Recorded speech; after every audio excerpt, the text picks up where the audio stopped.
What if live in the moment is actually bad advice? Everybody says it. Put your phone down, stop recording, just be here, be present. But the best decision that I ever made was actually ignoring that advice. And it took me years to understand why. Because the people who say it, they're not wrong. There's a moment where they're right, and there's a moment where following that advice will cost you something that you can never get back. Most people don't know the difference. I didn't know either until something happened that made me figure it out. So recording your own life. It started with something that I noticed at a festival that I went to recently, EDC.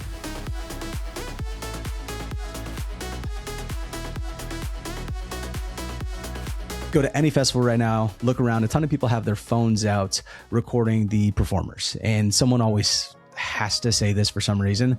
Why don't people just live in the moment? You can watch the whole show on YouTube tomorrow. Better cameras, better angles, better audio.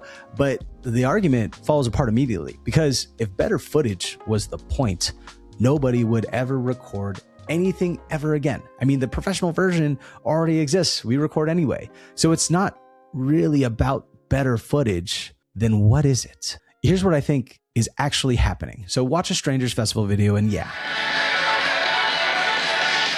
it's kind of unwatchable, but pull up your own footage and something different happens. It takes you back to that specific moment. You're vibing next to your homies, you feel the energy from the crowd and the music, and now you're not watching a video, you're feeling that moment and experiencing it again. And once you notice what's actually happening, you see it everywhere. The home videos that your parents made of your 5th birthday, the photo album your grandma keeps on the shelf that nobody made her keep it, the random clip you took of your dog last Tuesday, all of it. The recording isn't here to replace the moment, it is there to extend the moment. And that's what most people miss when they tell us to put our phones down. We're not trying to just capture the moment. We are trying to extend it. And the strange part about this, though, is this same impulse shows up in places where we're not even recording anything at all, where there's no phone involved. The thing you do without realizing it, think about why we listen to podcasts. Yeah, for information, yeah, for entertainment, of course, but that doesn't fully explain it. Because if it was just information, books and articles would scratch the same itch. They don't. And if it was just entertainment, we'd watch shows instead. And we don't. There's something that podcasts do that nothing else does. And it's the part that nobody talks about. So when you put a podcast in your ears, you're sitting in on a conversation. You are a fly on the wall in somebody else's living room. You're hearing a moment that has already happened in a room you weren't in with people that you've never even met. So some of my favorites are Mind the Game, Bad Friends, The Escape Pod, completely different shows, same thing, but underneath the comedy or the analysis or whatever, you are just eavesdropping on their conversation, and we are hungry for it. We listen to hours of it. We have favorites. We pause real life to put one back on, and we don't know these people. They don't know us. We're never going to meet them, or maybe we're never going to meet them. But for the length of the episode, we get to be inside of a moment that we weren't a part of. So now look at what's happening. At a festival, we're extending our own moment. In a home video, we're extending a moment from our own past. With a podcast, we're reaching past our own life entirely and stealing time inside somebody else's. It's the same impulse, just turned outward. And once you see it in that way, you start to ask a harder question. If we are this hungry to extend moments, to live more life than one person in one moment gets to live, what happens when the moment you want to extend is one you know is going to end? About 2 years ago, I sat down with my grandpa and grandma. I set up a camera and I wanted to interview them. And I asked them to tell me their story, where they grew up, what their life was like, what they believed in, just them in their own words.